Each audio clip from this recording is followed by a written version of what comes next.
In the previous lecture, we discussed about the different methods of the disposal of the municipal solid waste. That is about the municipal solid waste.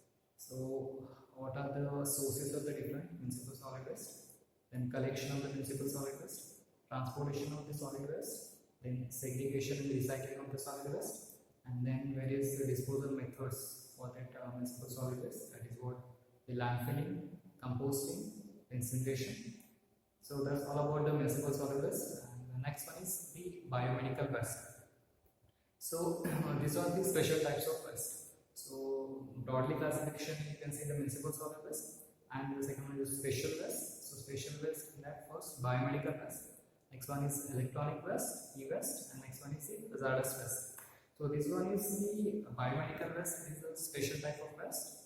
So definition, if you want to ask the definition, it is the waste generated from the clinics, from the hospitals, from the laboratories, from the blood banks, whatever that waste which is harmful for the human health and which is affect on the environment, that waste is called as biomedical waste. So that is you can say the definition of the biomedical waste. Next one is what are the different sources of the biomedical waste. So as you know, the various sources of the biomedical waste. So first we can say the waste generated from the hospitals. Next one is waste generated from the clinics. Next one is waste generated from the dispensaries. Next one is waste generated from the primary health center. Waste generated from the medical colleges. Waste generated from the institutions. Waste generated from the pharmacy industries. Waste generated from the blood banks. Waste generated from the research institutes. So that are the various types of the sources that can be generated biomedical waste. So that's all sources of the biomedical waste. So from that we have to collect the biomedical waste. So basically that biomedical waste is hazardous and the non-hazardous biomedical waste. So see the classification. So the biomedical waste is broadly classified into two categories. The first one is hazardous waste and next one is other waste. You can say the non-hazardous waste. So this hazardous waste is again classified into infectious waste and non-infectious waste. So we can see this. So the hazardous waste is the infectious waste which directly affect on the environment and human health. So that is what it is infectious. It is called infectious waste. And other waste which is non-hazardous waste. So that can be classified as non-infectious waste or non-hazardous waste.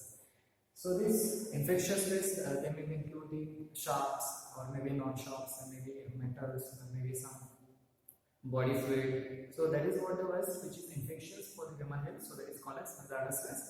And some of the other waste that is non-infectious waste, you can say some like metals or maybe you can say like some chemicals. So that is what the non-hazardous waste or non-infectious waste. So this is what the basically two types of classification: hazardous and non-hazardous. And hazardous is classified as infectious and non-infectious. So this is the class. You can say the types of the biomedical waste. So it is important to manage biomedical waste. So starting from the generation of the biomedical waste, then the collection of the biomedical waste, handling of the biomedical waste, then storage of the biomedical waste, transportation of the biomedical waste, then the recycling and treatment of the biomedical waste, and the disposal of the biomedical waste. This all which included into the biomedical waste management. So according to the Ministry of India, that is Ministry of Environment and Forest, they are going to publish the rule of the biomedical waste management in 1998. So it is what? Biomedical Waste Management and Handling Rule 1998. This was the rule published by the Ministry of Environment and Forest. So under that, they are going to, this rule is applicable for all: those who generate waste, those who collect waste, those who handle waste, those who transport the waste, those who recycle waste, then disposal of the waste. So this rule is applicable to all, and that rule is what? Biomedical Waste Management and Handling Rule 1998, which published in July 1998.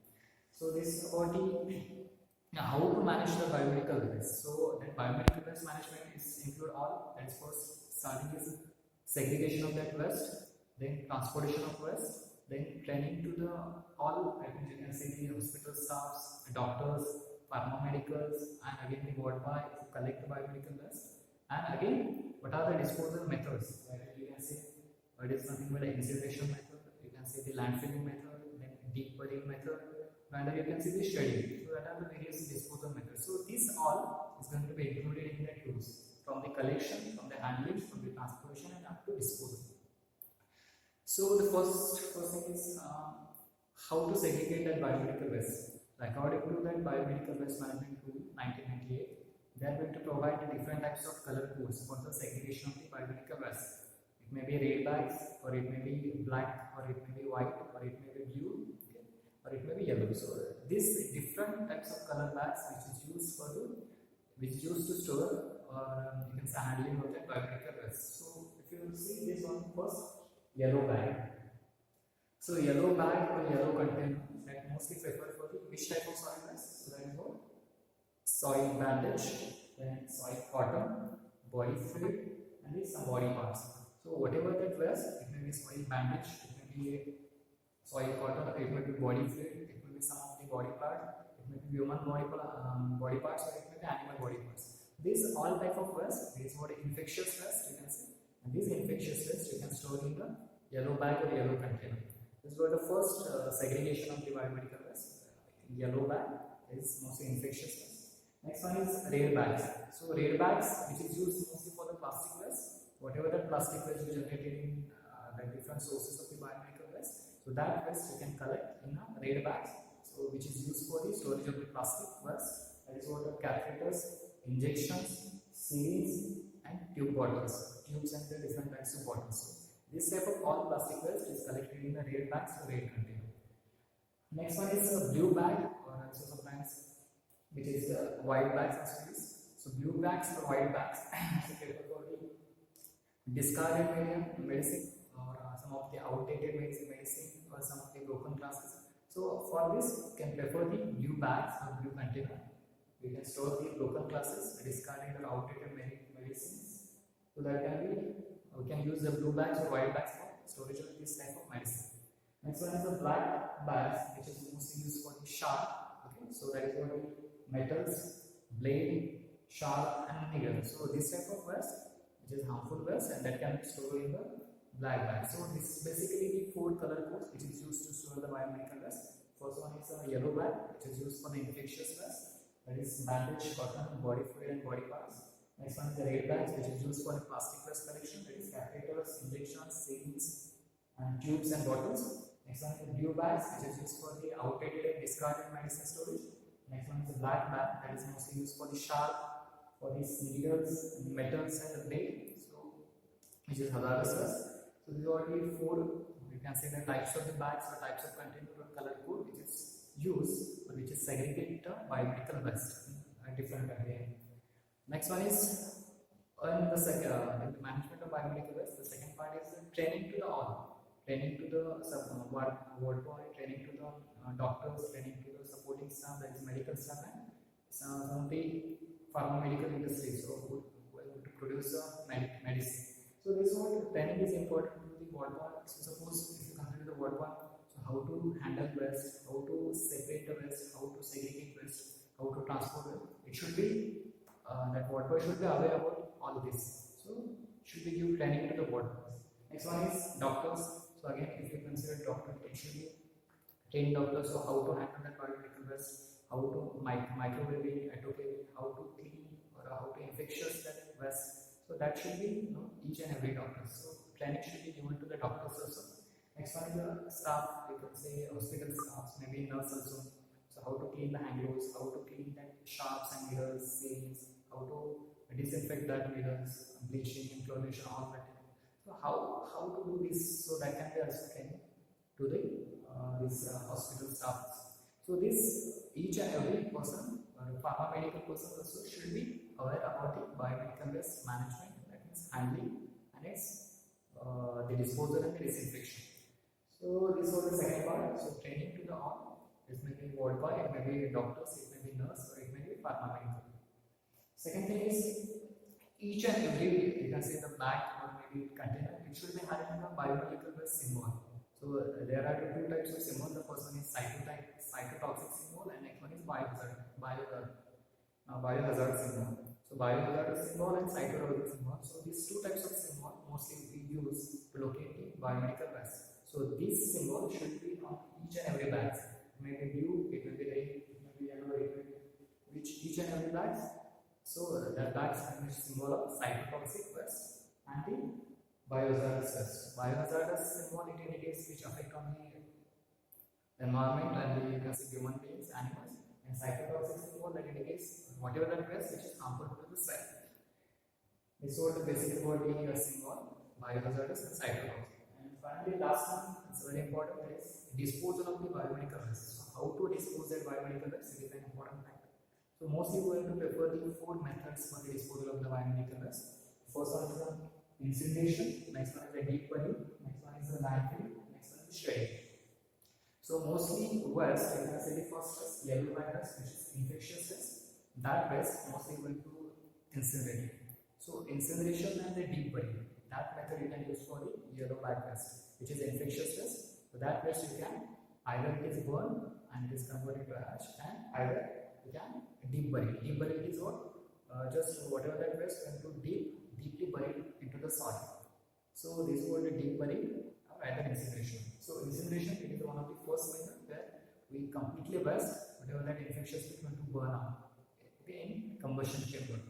Second thing is a deep burial method. So some of the sharp metal you can say, or some of the infectious waste. So you can deep bury into the ground. There are higher the excavation, and you can whatever your waste you can dump it and cover with the soil. So that is what the deep burial method. So for infectious waste, so you can use this deep burial method. Some sharp and metal sinkers also that you can dispose by the deep burial method. Next one is landfill method. So some of the method. You can say this is what the black bags is different metals laid with sharp angles. So that can be also you can dispose by the landfilling method, by the excavation of the trenches. You can dispose your waste and it cover with the soil, and you can plant whatever the plant you can plant it. So we that means landfilling, whatever your waste you can dispose into the land. So, and deep burial and landfilling both are method nearby similar. This deep burial it is too much deep as compared to the landfilling. So this type of waste, sharper waste and even metal waste that needles and you can dispose by the landfilling or deep burial method. Next one is the shredding. The shredding is mostly going to prefer for the some of the broken catheters and injections in ears. So this type of waste you can shred into the shredder, and whatever the waste you generate, you can either dispose or either you can recycle for be different product manufacturers. So whatever that waste generated, you can say due to the series and tube bottles, catheters, injection, so you can shred it into the shredder, and either that waste you can utilize, or either you can dispose in the landfill. So this all about is the disposal methods that can be used for the biomedical waste.